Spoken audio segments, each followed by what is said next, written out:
You may be seated.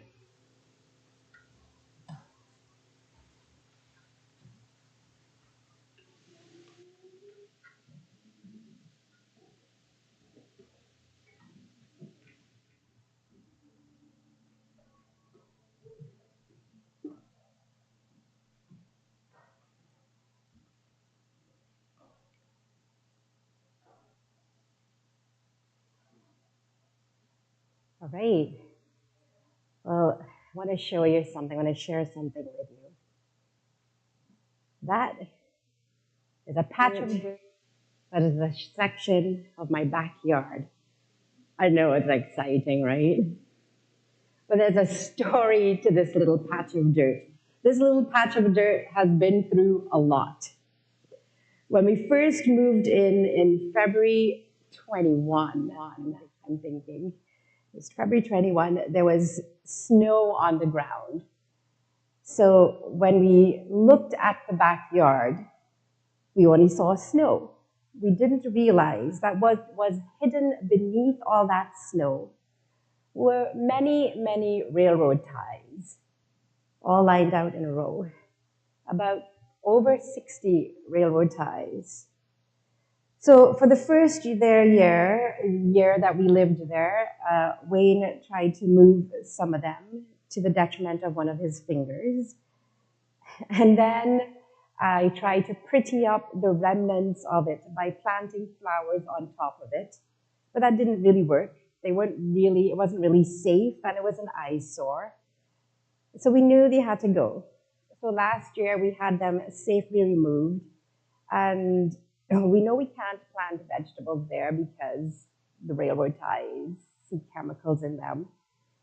So last year I transplanted some plants to the one side that you can't see to my left of that. But this year I wanted to do more. So since I can't plant vegetables, and by the way, all the flowers that I planted last year were destroyed in the removal of the railroad ties. That greatly saddened me. So as we looked at this side, I didn't want to buy so many flowers because it's going to get expensive to cover this patch of dirt that now exists there. I thought about different ground coverings that I could use, but then we eventually decided on grass. And I don't really have the patience to wait for the transformation of grass, a seed into grass. So I really wanted to lay down sod. But perhaps you know sod is 10 times more expensive than seeds. So I gave in to Wayne. And we bought seeds. And I've thrown the seeds onto that piece of dirt. And I have watered it regularly. And every day I peek so often to see if any sign of grass is showing. This, my friends, is a picture of the piece of land as of yesterday. I wish it would go faster. But the truth is, it's only been a week and one day as of today. So I'm not really a grass expert. I've looked it up and I've learned that this time of year is very much the worst time to try and lay down seed to grow grass. I really wish I could lay down the sod. Every day I water it to make sure the seeds don't dry out. And yesterday I even threw down some more seed and tilled it and raked it and all the good stuff you're supposed to do just in case. I've even gone out to talk to the seeds, hoping that some little encouragement might speed things up.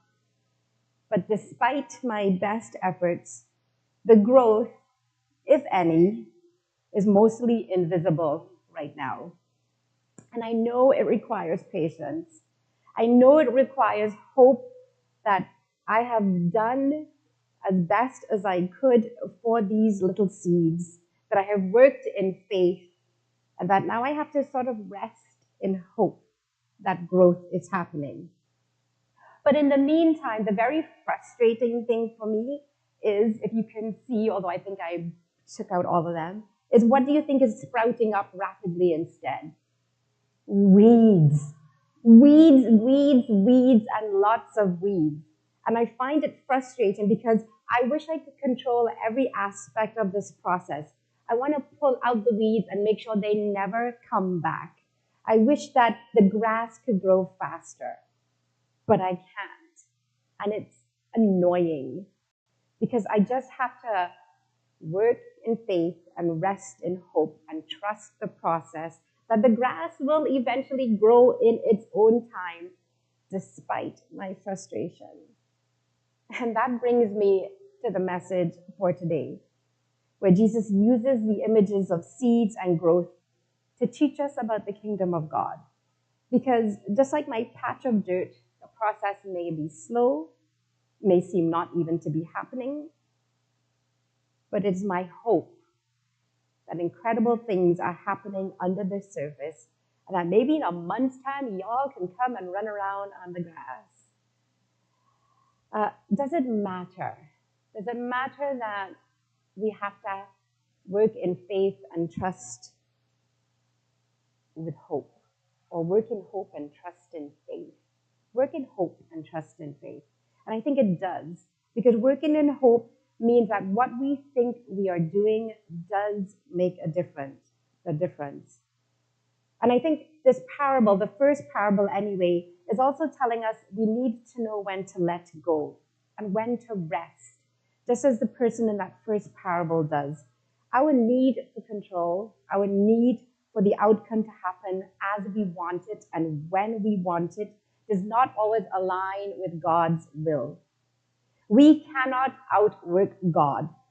We cannot outhope God. We cannot outwill God. We do what we can in the name of our loving God, working in hope, and then we let go and we rest in faith. And it matters because sometimes the things in our lives seem to go on like my little patch of dirt, slow to bring what we want, only bringing up the unwanted things, the weeds and others that seem to thrive. And we might be tempted to go the quick route, go the fast route, go the alternative, lay the sod on the grass, but more costly to our well-being route. And I think this parable is also important because it's more than just about upsizing. This parable is about establishing a partnership with God that is shown in the first parable. It matters that we work with God in laying the seed. It matters that God spoke that this person slept and rose again and then slept again. It matters that Jesus told a parable about sleep, about rest, and about work, resting in faith and working in hope, even if this person in this first parable couldn't understand it or see it. And he works in faith and hope in scattering the seeds and then collecting the results. And it matters because we need to remember that as we go about doing the things that we do, that we work in hope and we rest in faith, believing that we are partnering with God and that the results can lead to things that will disrupt the world that is not aligned to the one God desires. This parable teaches us that the growth of the kingdom of God is a divine mystery, but it's also a radical way of being. Now, you've probably heard this parable being taught in the way that I did a lot, that how something very small can turn into something so very big. And maybe this refers to our faith. Our faith is so small, but God can use it for big things. And Jesus did talk about having faith as small as a mustard seed. Or it may refer to the works that we do feeling small and yet have a big impact. And those are true, and those are good messages. But I think that aspect of this parable teaching, that little things can lead to big things, is appealing to us because we usually associate big with success. We like the idea of upsizing our meals, upsizing our acts. We like the idea of turning something tiny into something huge because we think that's progress. Take something that is small and insignificant and make it significant, and that means good. But I think there's another way that Jesus meant for this lesson to be taught as well. Yes, we can exercise our faith in small ways, and yes, God will use them to do great things, and that's a valid interpretation. But Jesus' parables weren't only about upsizing. Jesus' parables were about transformation, radical things. And he uses the mustard seed as an example for a reason, because there are little weird facts about mustard seeds. Mustard seeds in Jesus' time, in the Mishnah, was referred to as a seed rather than a vegetable. And that's important because it meant that the seed could not be planted together with other crops or vegetables in the same garden bed. There was actually that rule set apart that seeds of different types could not be planted with other vegetables. The mustard seed is one that is invasive and uncontrollable. It could grow over 6 feet or 2 meters high. It could spread rapidly. It could overtake and choke out other plants. And the invasive nature of a mustard seed made it difficult to control. It actually threatened cultivated crops. Mustard seeds, the plant itself, once mature, could attract birds, which were considered pests at times. In fact, the parable just before ours talks about birds eating the seeds that are on the path. And farmers did not want birds nesting in their gardens always, as it could cause further damage and feed on the crops. And yes, it was considered a weed. Mustard seed could be cultivated at some times, but oftentimes it was viewed as a weed, and so they limited the growth of the mustard seed in their gardens. All of this made it not the most favorable plant to be in a well-kept garden with other crops. And that part about the birds seeking refuge, it's not meant to be the comforted image we think of it. We think of it as birds finding shelter. No, it's really about the fact that they could be destroying the other plants as well. And so I want to offer you another interpretation, one that you've probably heard from this parable, one that John Dominic Crossan offers. He says that the kingdom of God that Jesus is speaking about here is like a pungent shrub with dangerous takeover properties. And the shrub can spread quickly. It can challenge our expectations and our comfort zones. It's going to disrupt the neatness of our cultivated fields and invites unwanted elements like the birds that we might not have planned for. The kingdom of God does not fit into our tidy and controlled plans. The kingdom of God, like the mustard seed, is meant to challenge and disrupt us. It's meant to challenge our prejudices. It's meant to disrupt our routines. It's meant to bring in people and circumstances that we might not have otherwise welcomed, like the birds. This is the wild and uncontrollable nature of God's kingdom, where it wills, it will welcome all. It will affirm all, and it will transform everything it touches. Consider how this plays in our lives and how we have understood Christianity. We may want to limit God's reach. We may want to say that God's zone is in a preferred way and is meant to come about in a preferred time and have a preferred nature to it. We want to stay within our comfort zones or our communities. But God's love, like the mustard seed, is invasive and persistent and welcomes things and people that we may not want there. It's an infiltrating hope that this mustard shrub is meant to portray. It spreads to unexpected people and places. It challenges our perceived notions of who is worthy of God's grace. And darn it all, we cannot control that. When the kingdom of God is preached in the way that Jesus means it to preach, people will come and nest in the kingdom of God and feel comfort there. And what we are being invited to do is to work in hope for this radical love, to throw the seeds of this radical love, and then rest in faith that God knows what God is doing.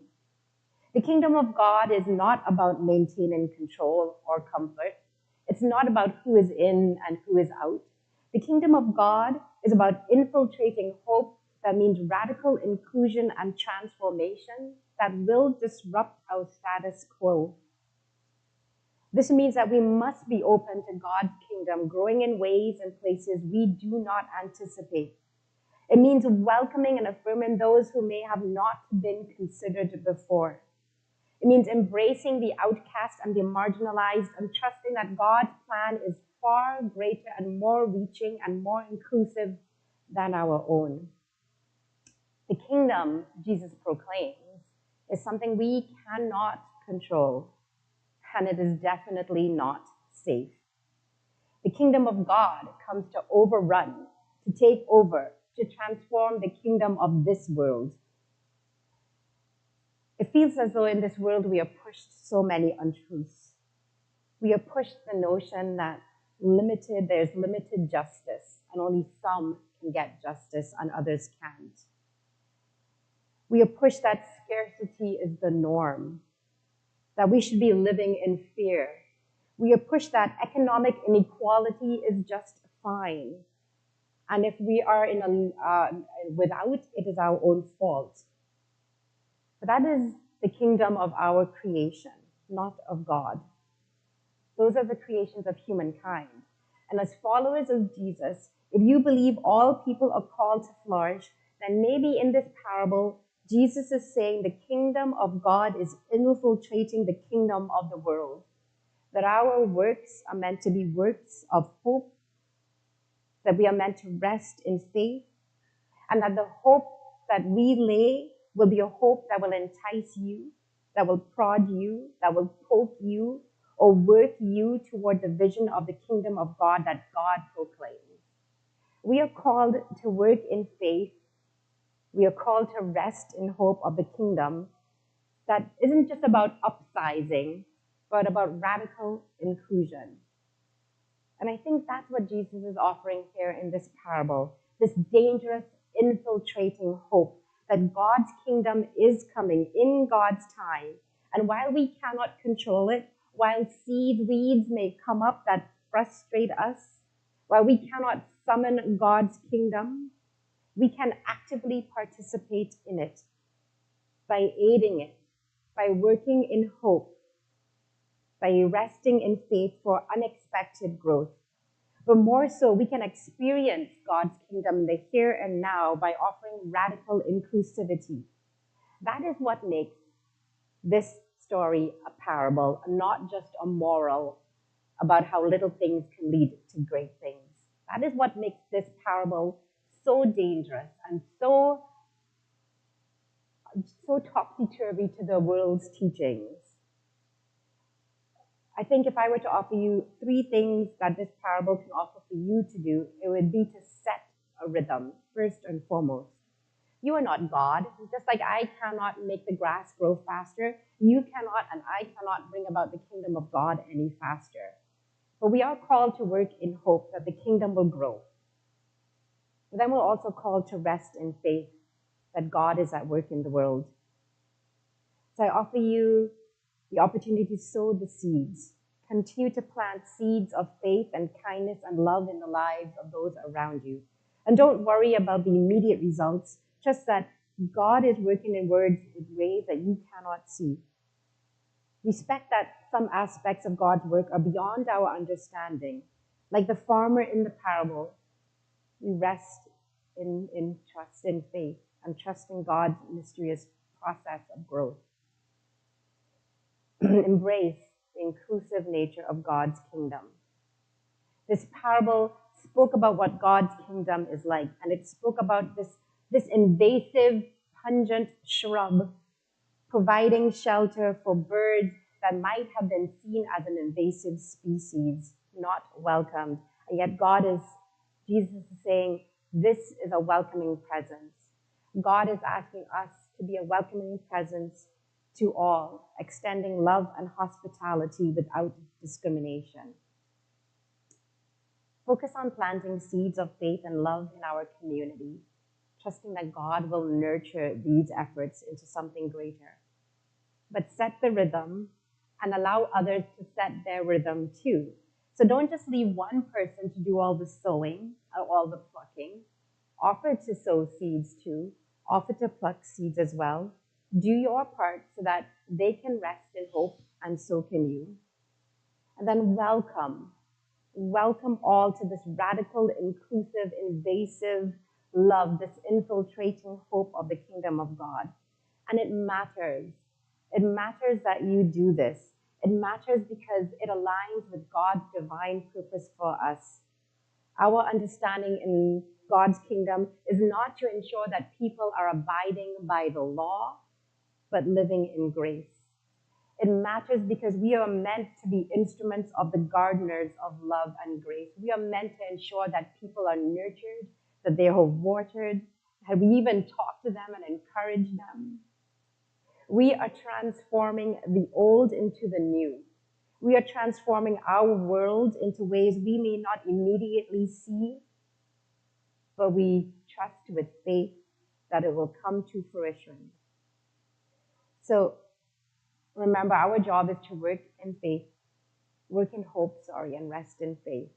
Trust that God's kingdom will grow.